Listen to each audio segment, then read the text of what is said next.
ప్రభునందు ప్రియమైన దేవ సంగస్తులారా, మనందరం కూడా ఈ మధ్యాహ్నం వేళ ధ్యానించుకునే అంశం ఏమిటి అంటే పొరుగు అని గూర్చిన ఉపమానం. పొరుగు అని గూర్చిన ఉపమానం. చూడు ప్రియమైన దేవుని సంగస్తులారా, యేసుక్రీస్తు ప్రభు వారు భూమి మీదకు రాకముందే, అనగా జన్మించక ముందే తాను బోధ ఎలాగా ఉండిద్దో కీర్తన గ్రంథం 78వ కీర్తన 1వ వచనం 2వ వచనం చదువుకుందామండి.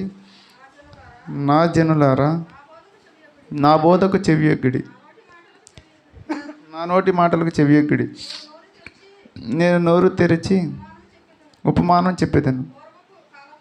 పూర్వకాలపు గోడ వాక్యములను నేను తెలియ చెప్పేదను. ఏ విధంగా చెప్పేదని చెబుతున్నాడు ఇప్పుడరా. ఇక్కడ కీర్తనకారుడు ఆసాపు రాసిన కీర్తన ఇది. ఏమి చెబుతున్నాడంటే పిల్లరా, ద్వంద్వ వచనం అనగా డ్యూయల్ ప్రొఫెసీ. ప్రియమైన దేవుని సంగతులారా, యేసుక్రీస్తు ప్రభువారు తను చేసే బోధ ఉపమాన రీతిగా ఉండేది అని చక్కగా తెలియజేస్తున్నాడు పిల్లరా. అదేవిధంగా చూడు, ఇది మనకు నిర్ధారణ కావడానికి మత్తయి సువార్త 13వ అధ్యాయం 34వ వచనంలో కూడా ఇదే మాటను చక్కగా వెల్లడి చేయుచున్నాడు. మత్తయి గారు రాసిన సువార్త 13వ అధ్యాయము 34వ వచనం అండి. మత్తయి గారు రాసిన సువార్త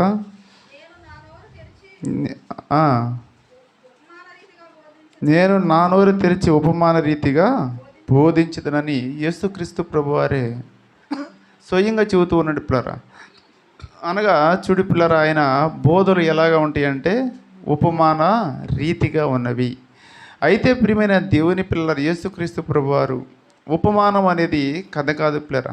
ఉపమానం అనేది కథ అయితే కాదు. అక్కడ తెలిసిన వస్తువులను తీసుకొని చక్కగా సమాచారాన్ని తెలియజేయటమే ఉపమానం పిల్లరా. తెలిసిన దానిని తీసుకొని చక్కగా సమాచారాన్ని తెలియజేయటమే ఉపమానము. అయితే ప్రియమైన దేవుని పిల్లలారా, మనందరం కూడా ఈ మధ్యాహ్నం వేళ ధ్యానించుకుంటున్న అంశం ఏమిటి అంటే పిల్లరా, పొరుగువాని గుర్చిన ఉపమానం. ఈ పొరుగువాని గుర్చిన ఉపమానము మత్తయి సువార్త, మార్కు సువార్త, లూకా సువార్త, ఈ 3 సువార్తలలో మనకు దేవుడు తమ పరిశుద్ధాత్మ ప్రేరణతో తమ భక్తుల ద్వారా రాయించాడు. మత్తయి సువార్త ప్రియమైన దేవుని సంగతులారా 22వ అధ్యాయము 36వ వచనం నుంచి 34వ వచనం నుంచి 40వ వచనం వరకు సందర్భం ఉన్నది. మత్తయి సువార్త 22వ అధ్యాయము 34వ వచనం నుంచి 40వ వచనం వరకు. అదేవిధంగా మార్కు సువార్త 10వ అధ్యాయము 28వ వచనం నుంచి 34వ వచనం వరకు. మార్కు సువార్త 12వ అధ్యాయము 28వ వచనం నుంచి 34వ వచనం వరకు.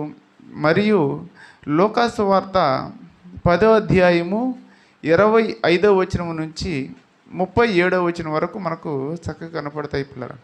ఈ 3 సువార్తలలో, ఈ 3 అధ్యాయాలలో, 3 సందర్భాలలో చక్కగా పొరుగువాని గురించిన ఉపమానం మనకు చక్కగా కనబడుతూ ఉన్నది. అయితే ప్రియమైన దేవుని సంగతులారా, 3 సువార్తల్లో ఉన్నది కనుక 3 సువార్తల్లో ఉన్నదాన్ని మనందరం కూడా చక్కగా చదువుకుందాం. చక్కగా చదువుకుని ఏ భక్తుడు ఎలాగ దీనిని శైలి అనుసారంగా రాశాడో తెలుసుకుంటూ ముందుకు వెళ్దాం పిల్లరా. మత్తయి సువార్త 22వ అధ్యాయము 28వ వచనం మనం చదువుకోగలిగినట్లయితే పిల్లరా, మత్తయి సువార్త 22వ అధ్యాయము 28వ వచనం. 28వ వచనం కదా.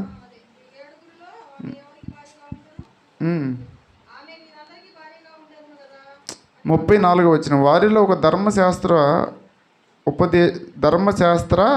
ఉపదేశకుడు విని కూర్చుండి,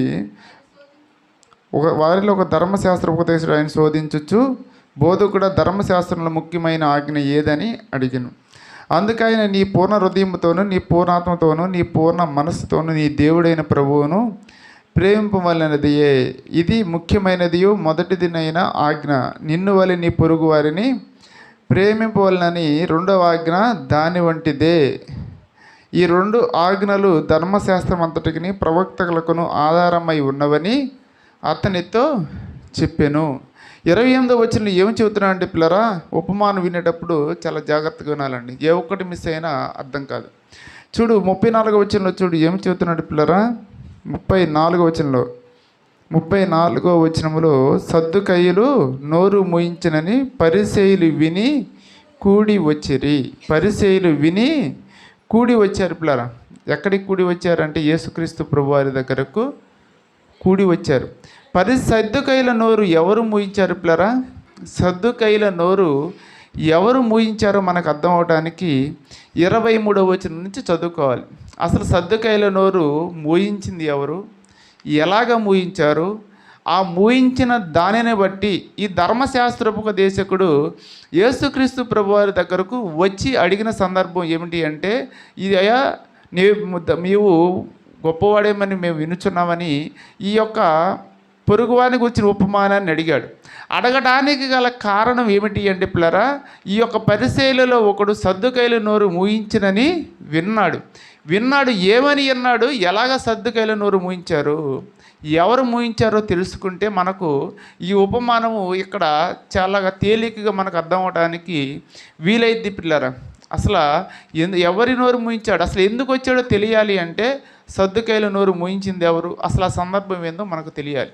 ఆ సందర్భం ఏమిటో మనకు తెలిసినప్పుడు ఈ పొరుగువాని గురించిన ఉపమానం మనకు సగం అర్థమైనట్లే పిల్లలు, సగము అర్థమయ్యిద్ది. 23వ వచనం చదువుకుంటే, పునరుద్ధానము లేదని చెప్పుడు సద్దుకయ్యులు ఆ దినములో ఆయన యొద్దకు వచ్చి, ఎవరి యొద్దకు? యేసుక్రీస్తు ప్రభువారి యొద్దకు వచ్చి, బోధకుడా, ఒకడు పిల్లలు లేక చనిపోయిన ఎడల అతని సహోదరుడు అతని భార్యను పెళ్లి చేసుకుని తన సహోదరునికి సంతానము కలుగజేయవలెనని మోషే చెప్పెను. మాలో 7 సహోదరులు ఉండిరి. మొదటివాడు పెళ్లి చేసుకుని చనిపోయిను. అతనికి సంతానము లేనందున అతని సహోదరుడు అతని భార్యను తీసుకొనెను. 2వ వాడును 3వ వాడును 7వ వాని వరకు అందరిని అలాగే జరిగించి చనిపోయేరి. అందరి వెనుక ఆ స్త్రీ చనిపోయిను. పునరుద్ధానమందు ఆ 7 ఆమె ఎవనికి భారీగా ఉండును, ఆమె వీరందరికీ భారీగా ఉండును కదా అని ఆయన అడిగిరి. అందుకు యేసు, లేఖనములు కానీ దేవుని శక్తిని కానీ ఎరుగక మీరు పొరబడుచున్నారు. పునరుద్ధానమందు ఎవరు పెళ్లి చేసుకొనరు, పెళ్లికి ఇవ్వడరు. వారు పరలోకమందు దూతల వలె ఉందరు. మృతుల పునరుద్ధానం గురించి నేను అబ్రహాము దేవుడును, ఇస్సాకు దేవుడును, యాకోబు దేవుడునే ఉన్నానని దేవుడు మీతో చెప్పిన మాట మీరు చదవలేదు. ఆయన సజీవులకే దేవుడు కానీ మృతుల దేవుడు కాదని వారితో చెప్పాను. జనులది విని ఆయన బోధకు ఆశ్చర్యపడి. పునరుద్ధానము లేదని ఎవరు నమ్ముతారండి పిల్లరా? సద్దుకయ్యులు పునరుద్ధానము లేదని నమ్మే ఒక తెగవారు. వారు యేసుక్రీస్తు ప్రభువారి దగ్గరకు వచ్చి, అయ్యా పునరుద్ధానము మా యొక్క మోషేని నమ్ముతారు, యేసుక్రీస్తుని నమ్మరు పిల్లలు. మోషేని ఏమి చెప్పాడంటే, అయ్యా ఒక స్త్రీ ఒక అతన్ని పెళ్లి చేసుకుని చనిపోతే, అతడు చనిపోయాడు అనుకోండి పిల్లలు లేకుండా, తర్వాత తన తమ్ముడిని పెళ్లి చేసుకోవాలి. ఆ విధముగా వారు 7 అన్నదమ్ములయ్యా, ఆ 7 పిల్లలు లేకే చనిపోయారు. పునరుద్ధానమందు ఆమె ఎవరికి భారీగా ఉండిద్ది అన్నప్పుడు పునరుద్ధానమందు పెళ్లి చేసుకొనరు, పెళ్ళికి ఇవ్వడరు అని చక్కగా సద్దుకయ్యుల నోరు మూయించాడు యేసుక్రీస్తు ప్రభువారు. ఆ సద్దుకయ్యుల నోరు మూయించినప్పుడు ప్రియమైన దేవుని పిల్లలారు అది విన్నారు ఎవరు? పరిసయ్యులు. సద్దుకయ్యులు పరిసయ్యులు అనేవారు యేసుక్రీస్తు ప్రభువారు ఎప్పుడు చిక్కుతాడని పొంచి వేచి ఉండే ఒక తెగలవారు పిల్లరా. ఆ విధముగా ఉన్న దినాలలో పరిసయ్యులు ఆ మాట విని సద్దుకయ్యుల నోరు మూయించాడు కదా. సద్దుకయ్యుల నోరు యేసుక్రీస్తు ప్రభువారు మూయించాడు. యేసుక్రీస్తు ప్రభువారిని మనం చిక్కుల్లో పెట్టే ప్రశ్నలు అడుగుతాను. నేను ధర్మశాస్త్ర ఉపదేశకుడిని అన్న ఒక అహంభావముతోటి, ఒక జ్ఞాన కలవాడనని ఒక అధికారముతోటి యేసుక్రీస్తు ప్రభువారి దగ్గరకు వచ్చి అడుగుతున్న సందర్భమే ఉపమానమే పిల్లరా, పొరుగువాని గూర్చిన ఉపమానం పిల్లరా. అలాగ అడుగుతూ ఉన్నప్పుడు ఈ సందర్భం మనకు స్పష్టముగా పూర్తిగా అర్థం కావాలి అంటే మత్తయి సువార్త, మార్కు సువార్తలో సందర్భం అనగా కొంచెమే ఉన్నది. దీని యొక్క భావం పూర్తిగా తెలియడానికి లోకా గారు దీన్ని స్పష్టంగా వివరించారు పిల్లలు. లోకా గారు ఈ సందర్భాన్ని స్పష్టంగా వివరించారు. ఇది ఎవరు ధర్మశాస్త్రోపదేశకుడు అడిగాడు, ఎందుకని అడిగాడో మనకు అర్థమైపోయినది. వారిద్దరి మధ్య డిస్కషన్ని మనందరం కూడా పిల్లరా మనం తెలుసుకున్నట్లయితే పొరుగువాని గురించిన ఉపమానం మనకు అర్థమైంది. లూకాసు వార్త 10వ అధ్యాయము 25 నుంచి స్పష్టంగా ముందుకు చదువుకుంటూ ముందుకు వెళ్దాం పిల్లరా. ఇదిగో ఒకప్పుడు ధర్మశాస్త్ర ఉపదేశకుడు లేచి, బోధకుడా, నిత్య జీవమునకు వారసుడగునకు నేనేమి చేయవలెనని ఆయన శోధించుచు అడిగిన. ఏం చేస్తున్నాడు పిల్లలు ఇక్కడ? ఇదిగో ఒకప్పుడు ధర్మశాస్త్రోపదేశకుడు లేచి, బోధకుడా, నిత్య జీవమునకు వారసుడగుటకు నేనేమి చేయవలెనని ఆయన శోధించుచు అడిగాను. ఇక్కడ సద్దుకైల నోరు మూయించినాడు ఎవరు? యేసుక్రీస్తు ప్రభువారని విని యేసుక్రీస్తు నోరు మూయించడానికి వచ్చాడు పిల్లలు. ఈయన చెప్పాలి అంటే యేసుక్రీస్తు నోరు నేను మూయిస్తాను అని వచ్చి ఏమి చెబుతున్నా అండి పిల్లరా? అయ్యా, నిత్య జీవమునకు వారసుడు అవ్వాలి అంటే నేనేమి చేయవలనని యేసుక్రీస్తు ప్రభువారిని అడుగుతున్నాడు. ఎందుకని అంటే నీవు నిత్య జీవం పునరుద్ధానం ఉన్నది అని చెప్పావు కదా. పునరుద్ధానం మందు పెళ్ళికి ఇవ్వబడరు, పెళ్ళి చేసుకొనబడరని నువ్వు సద్దుకైల నోరు మూయించావు కదా. అదే సద్దుకైల నోరు మూయించిన నీ నోరు నేను మూయిస్తాను అని చెప్పి ధర్మశాస్త్రోపదేశకుడు, అనగా ఇంగ్లీష్లో లాయర్ అంటారు పిల్లరా, అదే మనకు ఇంకా స్పష్టంగా అర్థం అవడానికి ధర్మశాస్త్రాన్ని బోధించే వ్యక్తిని ధర్మశాస్త్రోపదేశకుడు అంటారు పిల్లరా. ధర్మశాస్త్రాన్ని బోధించే వ్యక్తిని ధర్మశాస్త్రోపదేశకుడు అంటారు. అయితే ఆ ధర్మశాస్త్రోపదేశకుడు యేసుక్రీస్తు ప్రభువారి దగ్గరకు వచ్చి ప్రశ్న వేస్తున్నాడు. అయ్యా, నిత్య జీవానికి వారసుడు అవ్వాలి అంటే నేనేమి చేయాలి? నిత్య జీవమునకు వారసుడు అవ్వాలి అంటే నేనేమి చేయాలి అని అడుగుతున్నాడు. అనగా ఇతడు ధర్మశాస్త్రం అనగా పాత నిబంధన గ్రంథం, పరిశుద్ధ గ్రంథమైన బైబిల్లో మొత్తం 66 పుస్తకాలు ఉంటే పాత నిబంధన 39, కొత్త నిబంధన 27. అయితే పాత నిబంధన చూడు ప్రియమైన దేవుని పిల్లల 39 పుస్తకాలను చక్కగా పఠించిన వ్యక్తి ఈ ధర్మశాస్త్ర ఉపదేశకుడు. అనగా ఈ యొక్క నిత్య జీవం గురించి ప్రియమైన దేవుని సంగతులారా, పాత నిబంధన గ్రంథములో ఎక్కడైనా నిత్య జీవం గురించి ఉన్నదా అని మనం తెలుసుకోవాలి అంటే ఉంది పిల్లరా. నిత్య జీవం గురించి కొత్త నిబంధనలోనే లేదు, పాత నిబంధన ధర్మశాస్త్ర గ్రంథములో కూడా ఉన్నది. అది తెలుసుకునే ధర్మశాస్త్ర ఉపదేశకుడు వచ్చి ఏమని అడుగుతున్నాడంటే పిల్లరా, అయ్యా, నిత్య జీవమునకు వారసుడు అవుటకు నేనేమి చేయాలి? తెలుసుకునే వ్యక్తి అడిగేది ఒక రకంగా ఉండేది పిల్లరా. తెలుసుకునే వ్యక్తి అడిగేది వినయ విధేయతలతో అడుగుతాడు. టెస్ట్ అనగా పరీక్షించాలి అని అడిగే వ్యక్తి అహంకారపూరితంగా అడుగుతాడు, గర్వంగా అడుగుతాడు పిల్లరా. మన దగ్గరకు వచ్చి ఎవరైనా సరే ప్రియమైన దేవుని పిల్లరా నేర్చుకోవాలని అడిగే వ్యక్తులు వినయంగా విధేయతగా చక్కగా అడుగుతారు. అదే మనల్ని పరీక్షించాలి అని టెస్ట్ చేయాలనే వ్యక్తులు ఏ విధంగా అడుగుతారు పిల్లరా? ఒక గర్వంగా అడుగుతారు, అహంకారపూరితంగా. అనగా ఇతన్ని నేను శోధనలోనికి, చిక్కులలోనికి పెట్టేయాలనే మాట తీరే వేరేగా ఉండేది పిల్లరా. మనం కూడా చూడు, మందిరాలకు వస్తున్నాం, వాక్యం బోధించిన వారినైనా దేవుని గురించి అడిగేవారు అనేకులు ఉంటారు పిల్లలు. వాక్యమును బోధించే వారిని కూడా అడిగేవారు ఉంటారు. అయితే ప్రియమైన దేవుని పిల్లలు వారికి సమాధానం చెప్పాలి అంటే ప్రభునందు ప్రియమైన దేవుని సంఘస్థులారా, మనందరూ వారికి సమాధానం చెప్పేటప్పుడు పిల్లరా ఎలాగ ఉండాలి అంటే పిల్లరా, వారి మాటను బట్టి, వారు అడిగే విధానాన్ని బట్టి మనం చెప్పే విధానం ఉండాలి. అయితే ఈ ధర్మశాస్త్రోపదేశకుడు యేసుక్రీస్తు ప్రభువారిని ఎలాగ అడుగుతున్నాడంటే పిల్లరా, శోధించాలి అనగా పరీక్షిస్తూ అడుగుతున్నప్పుడు నిత్య జీవానికి నేను వారసుని అవ్వటానికి ఏమి చేయాలి అని అడుగుతున్నాడు పిల్లరా. అనగా ఈ ధర్మశాస్త్ర ఉపదేశకుడికి ఎలాగ తెలుసు అంటే పిల్లరా, పాత నిబంధన గ్రంథములో నిత్య జీవం గురించి ఉన్నది. దానియేలు గ్రంథం 12వ అధ్యాయం 2వ వచనం చదువుకుందామండి. దానియేలు గారు రాసిన గ్రంథం 12వ అధ్యాయం 2వ వచనంలో చక్కగా కనబడుతున్నది. పాత నిబంధన గ్రంథములో నిత్య జీవం గురించి స్పష్టంగా తెలియజేసిన మాట పిల్లరా. దానియేలు గారు రాసిన గ్రంథం, మరియు సమాధులలో నిద్రించు అనేకులు మేలుకొనెదరు, కొందరు నిత్య జీవము అనుభవించుటకును, కొందరు నిందల పాలగుటకును చూడు నిత్య జీవమును అనుభవిస్తారు అని తెలుసుకొనిన ధర్మశాస్త్రోపదేశకుడు పిల్లరా యేసుక్రీస్తు ప్రభువారి దగ్గరకు వచ్చి నిత్య జీవానికి వారసుడవుటకు నేనేమి చేయాలి అని అడిగినప్పుడు ప్రియమైన దేవుని పిల్లలరా ఇక్కడ యేసుక్రీస్తు ప్రభువారే ప్రశ్న వేస్తున్నాడు. ప్రశ్న వేసిన ధర్మశాస్త్రోపదేశకుడికి యేసుక్రీస్తు ప్రభువారే చూడు ప్రశ్న వేస్తున్నాడు పిల్లలు 26వ వచనంలో. అందుకు ఆయన ధర్మశాస్త్రం అందు ఏమి రాయబడి ఉన్నది, నీవేమి చదువుచున్నావని అతన్ని అడగగా ఎవరిని? ధర్మశాస్త్రోపదేశకుడిని యేసుక్రీస్తు ప్రభువారే ప్రశ్న మరలా వేస్తున్నాడు. ప్రశ్న వేసిన ధర్మశాస్త్రోపదేశకుడికి ప్రశ్నకు ఆన్సర్ చెప్పలే. ఎందుకని అంటే పిల్లరా నేర్చుకోవాలి అని అడిగే వ్యక్తికి మనం చెప్పే సమాధానము వినయంగా విధేయతగా నేర్చుకుంటాడు.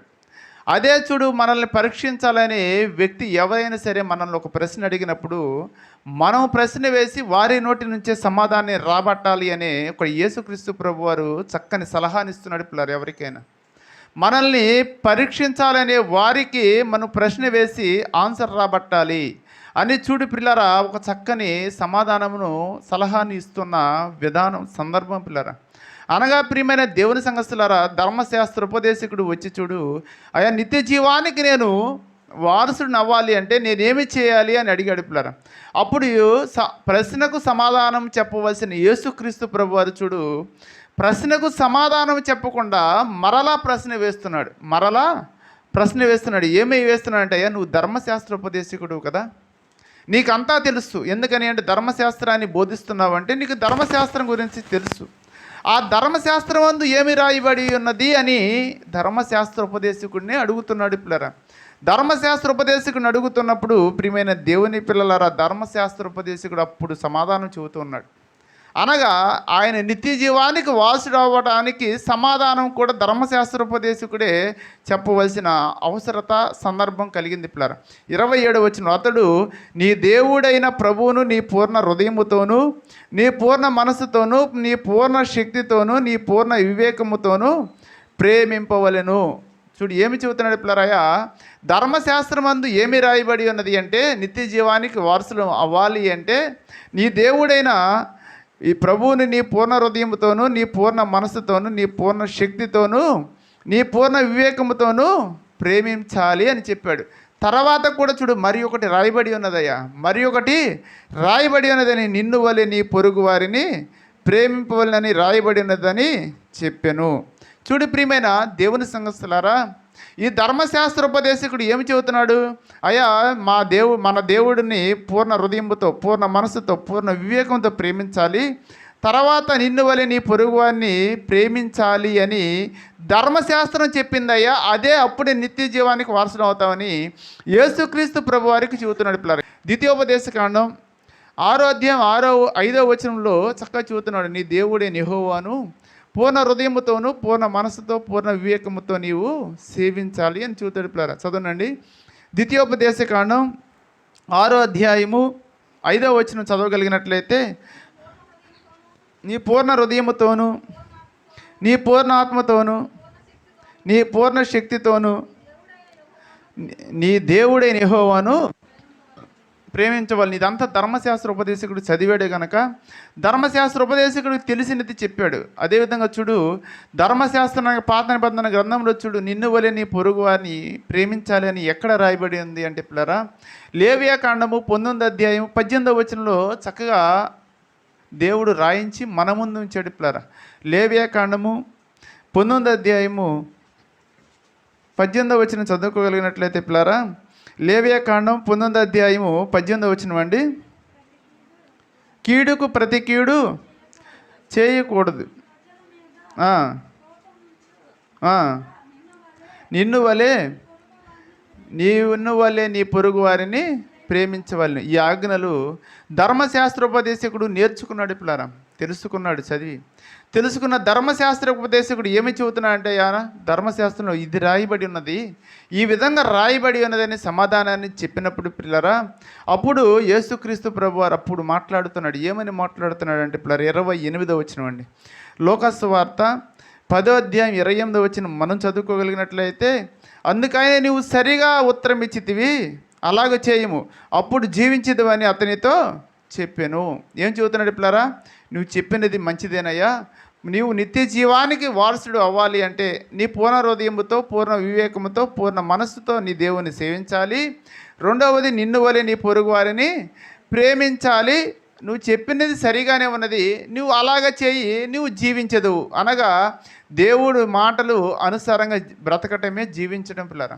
దేవుని మాటలు అనుసారంగా బ్రతకటమే జీవించడం. ఇది ఎక్కడ కనపడుద్ది అంటే పిల్లరా, యెహెజ్కేలు గారు రాసిన గ్రంథం, యెహెజ్కేలు గారు రాసిన గ్రంథం 20వ అధ్యాయము 11వ వచనంలో స్పష్టంగా మనకు చక్కగా దేవుడు రాయించాడు పిల్లరా.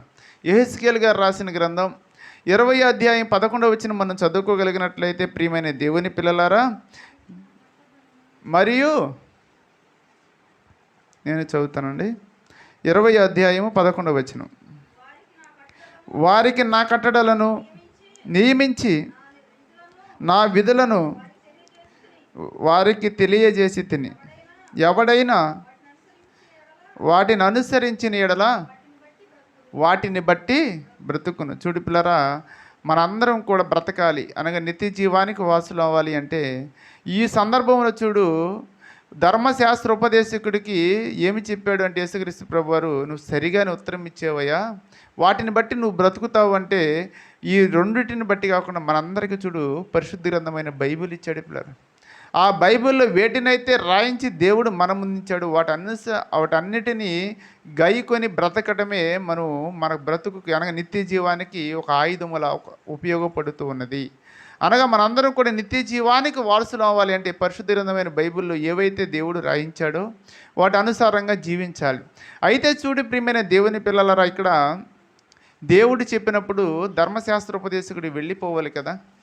ధర్మశాస్త్రోపదేశకుడయ్యా, నాకు నిత్య జీవానికి దేవుడు సమాధానాన్ని చెప్పాడు, నాకు మంచిగా కలిగినది, నేను అడిగిన దానికి సమాధానం వచ్చినది అని వెళ్ళవలసిన ధర్మశాస్త్రోపదేశుడు అనగా పరిసేయుడు కదా పిల్లరా. పరిసేయుడు వెళ్ళడు పిల్లరా.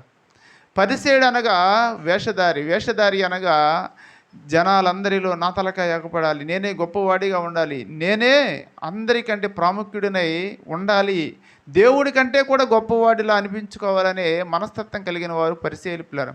ఆ పరిసేయుడు వెళ్ళకుండా ఇంకా ప్రశ్న కొనసాగిస్తూ ఉన్నాడు పిల్లరు. ప్రశ్న కొనసాగిస్తూ ఉన్నాడు. ఇక్కడ నుంచే మొదలవుతున్నది పొరుగువాని గురించిన ఉపమానం పిల్లరు. పొరుగువాని గురించిన ఉపమానం ఇక్కడ నుంచి కనబడుతూ ఉన్నది. అయితే ఆ ధర్మశాస్త్రోపదేశకుడు వెళ్ళిపోకుండా మరలా ప్రశ్న వేయడం ప్రారంభించాడు. 29వ వచనం, లోకాసు వార్త 10వ అధ్యాయం 29వ వచనం, అయితే తాను నీతిమంతుడైనట్టు కనపరుచుకొని గోరి ఎలాగున్నాడు పిల్లరా, దేవుడు అడిగిన దానికి నేను బహుగా సమాధానం చెప్పాను, ఈ సమాధానం చెప్పానంటే నేను నీతిమంతుడనే అనగా నీతిమంతుడు అయిపోయాడు పిల్లరా. నీతిమంతుడు అయిపోయి తన మనసులో తాను హెచ్చించుకొని నీతిమంతుడైనట్టు తాను అవుపరచుకొని కోరి ఇప్పుడు అడుగుతున్నాడు సమాధానం. ఏమడుగుతున్నాడు అంటే పిల్లరా, అతడు అవును కానీ నా పొరుగు వాడెవడని యేసుని అడిగాను. నా పొరుగు వాడెవడని యేసుని అడిగాడు. అయ్యా, నిన్ను వలె నీ పొరుగు అని ప్రేమిస్తే నీవు నిత్య జీవానికి వాసుడు అని యేసుక్రీస్తు ప్రభువారు చెప్పాడు కదా పిల్లరా. చెప్పినప్పుడు వెళ్ళిపోకుండా ఏమంటున్నాడంటే నా పొరుగు వాడెవడు అనగా అక్కడ యేసుక్రీస్తు ప్రభువారినే ప్రశ్నలతో సందిగ్ధంలోనికి తీసుకుని వెళ్ళిపోయి చిక్కుల్లో పెట్టాలని ఒక ఆలోచన పిల్లరా. అప్పుడు యేసుక్రీస్తు ప్రభువారు చూడు ఇక్కడ ఉపమానం మొదలుపెట్టాడు. ఇక్కడ నుంచి పొరుగువాని గూర్చిన ఉపమానం ప్రారంభించాడు ప్రియమైన దేవుని పిల్లరా. ఎలాగ ప్రారంభించాడు అంటే ప్రియమైన దేవుని పిల్లరా, 30వ వచనం నుంచి మనకు చక్కగా అర్థమవుతున్నది. లోకాసు వార్త 10వ అధ్యాయం 30వ వచనం నుంచి, అందుకు యేసు ఇట్లా, నేను ఒక మనుషుడు యెరూషలేము నుంచి యెరికోకు దిగి వెళ్ళుచు దొంగల చేతిలో చిక్కెను. ఒక మనుషుడు యెరూషలేము నుంచి యెరికోకి దిగి వెళుతున్నాడు అనగా యెరూషలేము పైన ఉన్నది, యెరికో కింద ఉన్నది. యెరూషలేముకు యెరికోకి మధ్య దూరం 17 మైళ్ళ దూరం పిల్లరా. యెరూషలేముకు యెరికోకి మధ్య దూరము 17 మైళ్ళ దూరం. అయితే ఇక్కడ ఈ 17 మైళ్ళు తను వెళుతూ ఉన్న ప్రయాణంలో ఏమి జరిగిందో ఇక్కడ ఉపమాన రీతిగా చెబుతున్నాడు. వెళుతూ ఉన్నప్పుడు ప్రియమైన దేవుని సంఘస్థులారా, 31వ వచనం అండి, వారు అతన్ని బట్టలు దోచుకొని అతన్ని కొట్టి కొర ప్రాణముతో విడిచిపోయారు. అప్పుడు ఏం చెబుతున్నాడు? దొంగల చేతిలో చిక్కాడయ్యా. యెరూషలేము నుంచి యెరికోకి దిగి వెళుతూ ఉన్నప్పుడు దొంగలు పట్టుకొని అతన్ని కొట్టి పడేసినప్పుడు అతడు ఎలాగ ఉన్నాడంటే గాయములతో ఉన్నాడు. అతడు గాయములతో ఉన్నప్పుడు ముగ్గురు వ్యక్తులు వెళుతున్నారని చక్కగా 31వ వచనం నుంచి చెబుతాడండి. ముగ్గురు వ్యక్తులు అక్కడ నుంచి వెళుతూ ఉన్నారు. 31వ వచనం, అప్పుడొకడు యాజకుడు ఆ త్రోవను వెళ్ళుట తటస్థించను. అతడు అతన్ని చూచి ప్రక్కగా పోయాను. చూడు, యాజకుడు అనగా మీలాగా వాక్యం బోధించే అతనేనయ్యా. ఆ యాజకుడు చూడు చూశాడు. చూసి కొర ప్రాణముతో అతన్ని చూసి జాలిపడల. అతనికి ఏమీ ఉపయోగపడాలి, అతనికి సహాయం చేద్దామన్న మనసు రాకుండా నాదేమున్నదిలే, నాకు కాదా కదా గాయములైనది, అతనికి కదా గాయములైనదని పక్కగా వెళ్ళిపోయాడయ్యా. ఇతడు యాజకుడు. తర్వాత చూడు 32వ వచనం, అలాగనే లేవీయుడు ఒకడు ఆ చోటికి వచ్చి చూచి ప్రక్కగా పోయాను. లేవీయుడు కూడా అతని గురించి పట్టించుకోలేదు. నా సౌకర్యం నాకుంటే చాలు, నేను బాగుంటే చాలు అనుకున్నాడు. అతడు కొరప్రాణంతో ఉంటేనేమి, గాయములతో పడి ఉంటేనేమి, అతడు ప్రమాదంలో ఉంటేనేమి, అతడు ఆపదలో ఉంటేనేమి నాకు అవసరం లేదు. నేను బాగుంటే చాలు, నేను మేలు పొందితే చాలు, నేను సుఖం ఉంటే చాలు అనుకుని లేవీయుడు కూడా వెళ్ళిపోయాడు పిల్లరా. అనగా యాజకుడు లేవీయుడి యొక్క మనస్తత్వం ఏమిటి అంటే పిల్లరా, అక్కడ యేసుక్రీస్తు ప్రభువారు ఈ సందర్భంలో చెబుతున్న దానిని బట్టి పక్కనున్న బాధల్లో ఉన్న వ్యక్తిని అయితే పట్టించుకోలేదు. తన సౌకర్యాన్ని తాను చూచుకున్నారు. తాము బాగుంటే చాలు అనుకున్నారే కానీ గాయములతో పడి ఉన్న వ్యక్తిని పలకరించలేదు అని చెప్పారు. వారిద్దరు కూడా సమాజంలో గొప్ప వ్యక్తులు. వారిద్దరిని ఎందుకు తీసుకున్నాడంటే ప్రియమైన దేవుని సంగస్తులారా, యాజకుడు అనగా చూడు అనేక మందికి ధర్మశాస్త్రాన్ని బోధించే వ్యక్తి, అనగా ధర్మశాస్త్ర ఉపదేశకుడే ఎవరి దగ్గరికి? యేసుక్రీస్తు ప్రభువారి దగ్గరకు వచ్చి యేసుక్రీస్తు ప్రభువారిని శోధిస్తున్నప్పుడు నీలాగా యాజకుడయ్యా. ఆ యాజకుడు తన సౌకర్యాన్ని తాను చూచుకున్నాడు. గాయములతో కొరపాణంతో ఉన్న వ్యక్తిని పట్టించుకోలేదు. తర్వాత చూడు లేవీయుడు వచ్చాడు. లేవీయుడు అనగా చూడు ప్రియమైన దేవుని పిల్లారు, ఇశ్రాయేలు గోత్రాలకు 12 గోత్రాలలో చూడు లేయాకి యాకోబుకి పుట్టిన 3వ కుమారుడే లేవీ పిల్లారు. ఆ లేవీ చూడు ప్రియమైన దేవుని పిల్లారు ఎలాంటి గొప్ప స్థానాన్ని పొందాడు అంటే 12 గోత్రాలకు యాజక ధర్మాన్ని బాధ్యత లేవీ గోత్రానికి ఇచ్చాడు దేవుడు. అనగా దేవుని వాక్యాన్ని 12 గోత్రాలకు నేర్పించే ఒక భారము, బాధ్యత, ఒక హక్కు, అర్హత లేవీ గోత్రానికి ఇచ్చాడు. అలాంటి లేవీడు కూడా పక్కన పడి వెళ్ళిపోయాడు. అనగా నేను బ్రతికితే చాలు, నేను సుఖంగా ఉంటే చాలు అనుకున్నాడయ్యా. తర్వాత చూడు 3వ వ్యక్తి వస్తున్నాడు ప్రియమైన దేవుని పిల్లలు, 33వ వచనంలో కనపడతాడు. 3వ వ్యక్తి అయితే ఒక సమరయుడు ప్రయాణమై పోవచ్చు. అతడు పడి ఉన్న చోటికి వచ్చి అతన్ని చూచి అతని మీద జాలిపడి దగ్గరకు పోయి నూనెయు ద్రాక్షారసమును పోసి అతని గాయములను కట్టి తన వాహనం మీద ఎక్కించి ఒక పూటకోళ్ళ వాని ఇంటికి తీసుకొని పోయి అతన్ని పరామర్శించెను. మరునాడు 2 దేనారములు తీసి ఆ పూటకోళ్ళ వానికి అతన్ని పరామర్శించును. నీవేమి ఇయ్యమని ఖర్చు చేసిన ఎడల నేను మరలా వచ్చినప్పుడు అది నీకు తీర్చిద్దనని అతనితో చెప్పి పోయాను. చూడు పిల్లరా, ఇక్కడ సమరయుడు వచ్చాడు. సమరయుడు గురించి ఎందుకు చెప్పాడంటే పిల్లరా, ధర్మశాస్త్ర ఉపదేశకులు అనగా యూదులకి సమరయులు అంటే చిన్న చూపు ప్రియమైన దేవుని పిల్లరా. సమరయులకి యూదులకు సాంగత్యము లేదు అని యోహాను సువార్త 4వ అధ్యాయం 19వ వచనం చెబుతారు. యూదులు సమరయులతో సాంగత్యము చేయరు. ఎందుకని చేయరండి పిల్లరా? ఈ సమరయుల గురించి మనకు తెలియలేదు. ఇశ్రాయేలు 12 గోత్రాలు యాకోబు యొక్క సంతానం ప్రియమైన దేవుని పిల్లలు. ఈ 12 గోత్రాలు 2 రాజ్యాలుగా విడిపోయినాయి.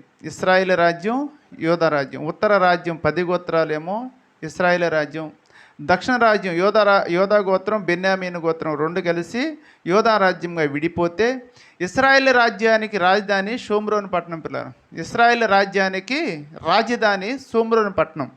షోమ్రోను పట్టణంలో ఇశ్రాయేలు నివసిస్తూ ఉన్నప్పుడు ప్రియమైన దేవుని పిల్లారా, ఇశ్రాయేలు 10 గోత్రాల వారు అష్షూరీయుల చెరలోనికి వెళ్ళిపోయారు. ఇశ్రాయేలు 10 గోత్రాల వారు అష్షూరీయుల చెరలోనికి, అనగా అష్షూరీయులు వచ్చి వీరిని బంధించి తీసుకొని పోయారు.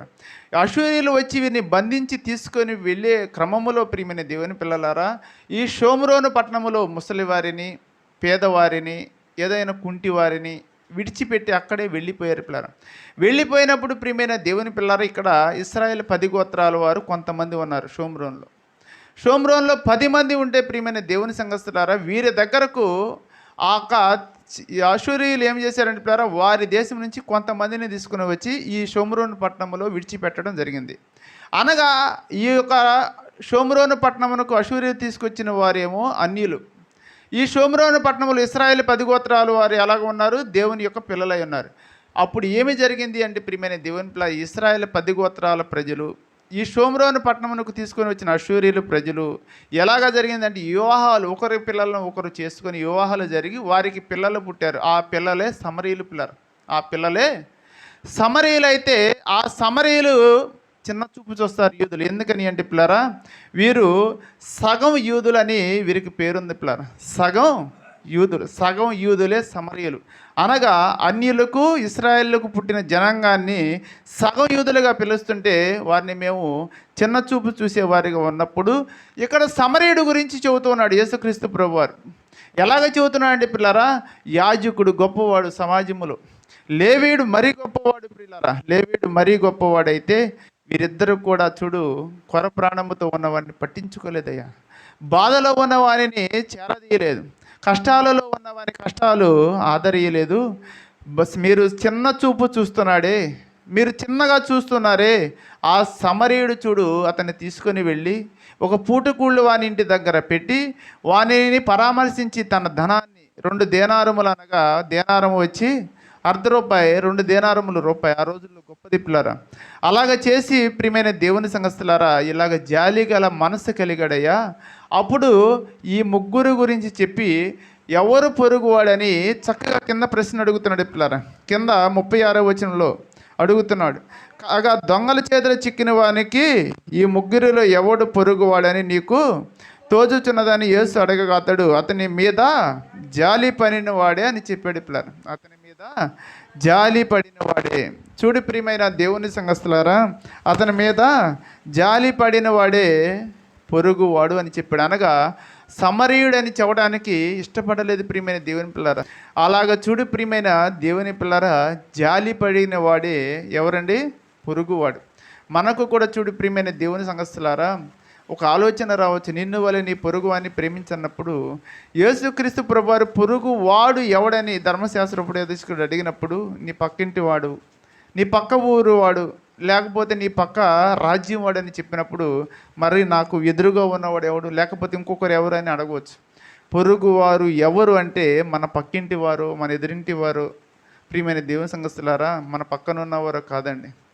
ఎవరైతే కష్టాలలో ఉంటాడో, కష్టాలలో ఉన్న వారే చేరదీసిన వాడే పొరుగువాడు. ప్రియమైన దేవుని పిల్ల, కష్టాలలో ఉన్న వ్యక్తిని మనం చేరదీసే మనసు కలిగి ఉండాలి. యేసుక్రీస్తు ప్రభువారు చూడు ప్రియమైన దేవుని పిల్లారా, ఇక్కడ ఎలాగా దొంగల చేతిలో ఒక వ్యక్తి చిక్కాడు. మనం కూడా చూడు పరలోకం నుంచి దేవుడు మనల్ని పంపించాడు పిల్లారా, తిరిగి మరలా రండి అని పంపిస్తే ఒక దొంగ చేతిలో మనందరం కూడా చిక్కి పాపానికి పాత్రలం అయిపోయాం. ఆ దొంగే అపవాది పిల్లారా. ఆ దొంగే అపవాది అయితే ప్రియమైన దేవుని పిల్లారా, ఎందరినో చూడు పాపములోనికి తీసుకుని వెళ్ళి దేవునికి దురస్తులుగా చేసి మరలా పరలోక రాజ్యానికి వారసులు కాకుండా చేస్తున్నాడు. అయితే ప్రియమైన దేవుని పిల్లారా, మనం ఇంతకు ముందే ధ్యానించుకుని ఉన్నాం, పాపం చేయకుండా ఉండాలి అంటే వాక్యానికే సాధ్యం పిల్లారా. పాపం మనిషి చేయకుండా ఉండాలి అంటే అది వాక్యానికే సాధ్యము. కనుక ప్రియమైన దేవుని పిల్లారా, మనందరం రక్షింపబడ్డాం. మనందరం కూడా చూడు ప్రియమైన దేవుని సంఘస్థులారా, రక్షింపబడిన మనం రక్షింపబడితే చాలులే, మనం జాగ్రత్తగా ఉన్నాములే, మనం రక్షణలోనికి వస్తే చాలులే అనుకుంటే ఒక లేవీడిమే పిల్లరా, ఒక యాజకుడిమే. అలాగా కాకుండా చూడు దేవుడు ఏమి చెప్పాడు ప్రియమైన దేవుని పిల్లరా, సర్వ సృష్టికి వెళ్ళి సువార్తను ప్రకటించండి అని చెప్పాడు పిల్లరా. సర్వ సృష్టికి వెళ్ళి సువార్తను ప్రకటించండి అనగా చూడు ప్రియమైన దేవుని పిల్లరా, ఎందరైతే దేవుని రక్షణలోనికి రాకుండా దేవుని నమ్ముకొనకుండా దేవుని యందు విశ్వాసం ఉంచకుండా ఉన్నారో వారందరికీ చూడు దేవుని సువార్తను వినిపించి దేవునిలోకి నడిపించిన వాడే పొరుగువాడు పిల్లరా. అనగా మనందరం కూడా చూడు సిగ్గుపడకుండా, భయపడకుండా, దేనికి తల వంచకుండా ప్రియమైన దేవుని సంగస్తులారా, కొందరికైనా దేవుని వాక్యాన్ని చెప్పేవారిగా మనందరం మనస్సు కలిగి ఉండాలి. అదే దేవుని ఆశ, దేవుని కోరిక పిల్లలు. మనందరం కూడా చూడు దేవుని మాటలు చెప్పడానికి భయపడకూడదు. దేవుని మాటలు ఎవరికైనా వినిపించడానికి సిగ్గుపడకూడదు పిల్లలు. ఇందాక చూడు మన ఆత్మీయ సహోదరి జ్యోతిమ గారిని, అమ్మ వాక్యం చదువుతా అంటే చదువుతానా అంది. అనగా ఆ ధైర్యం చూడు, ఎంత ధైర్యం పిల్లరా. అప్పటికప్పుడు ఇప్పుడే నేను అడిగింది కూడా, పాటలు అయిపోయేటప్పుడే అడిగినప్పుడు నేను అయ్యా చెప్పలేను, నేను ఇప్పుడేం చెప్పేది అనలేదు పిల్లరా. అలా అనకుండా ఏమన్నది అంటే పిల్లలు నేను చెబుతాను అన్నది గొప్ప నాకు మనసులో బహు సంతోషం కలిగింది పిల్లరా. ఎందుకని అంటే అప్పుడప్పుడు అడిగి చెప్పటం అంటే పిల్లరా, ఎంత వాక్యం చెప్పేవారికైనా అకస్మాత్తుగా చెబితే నేను చెప్పనా అంటారు. 100కు 90 మంది చెప్పే మాట అదైతే సడన్గా చూడు అమ్మ వాక్యం చెబుతావమ్మా అంటే నేను చెబుతాను అన్నప్పుడు నాకు భలే ఆనందం వేసింది పిల్లరా. అదే ఆశ మనందరిలో ఉండాలి, అదే ఆశ మనందరిలోకి రావాలి. ఎందుకని అంటే ఒకరు మన ఇంట్లో ప్రియమైన దేవుని సంఘస్థులారా, ఒకరు పని చేస్తే కుటుంబం అభివృద్ధి అవ్వదు. ఒకరు పని చేస్తే కుటుంబం అభివృద్ధి అవ్వని విధంగా చూడు ఒకరే వాక్యం చెబితే సువార్త అందరికీ విస్తరించదు పిల్లలు. అందరూ వాక్యం చెప్పాలి, ఆ వాక్యం అందరికీ వినిపింప చేయాలి పిల్లలు. అలాగా చేసినప్పుడు చూడు మనం మా పొరుగు వారిని ప్రేమించేవారిగా ఉన్నాం. అలాగా కాకుండా చూడు ఏదో శరీరానుసారమైన అవసరాలు తీర్చడం మంచిదే.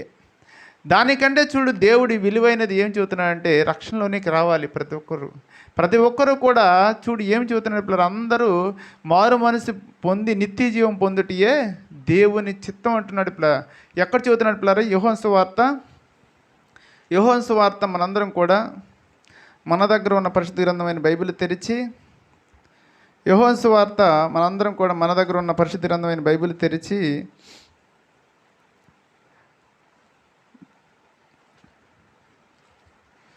6వ అధ్యాయంలో 38వ వచనం చెబుతున్నాడు పిల్లరా. 6వ అధ్యాయం 38వ వచనం, నా ఇష్టం నెరవేర్చుకున్నట్టుకు నేను రాలేదు, నన్ను పంపిన వాని చిత్తం నెరవేర్చుటకే పరలోకము నుండి దిగి వచ్చి తిని.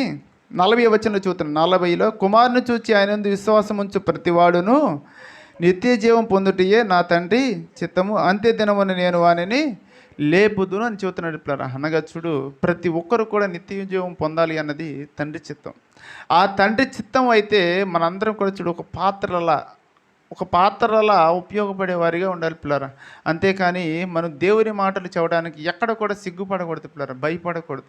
దేవుని మాటలు చెప్పడం అంటే దేవుడు మనకిచ్చినది ఒక వరం పిల్లరా.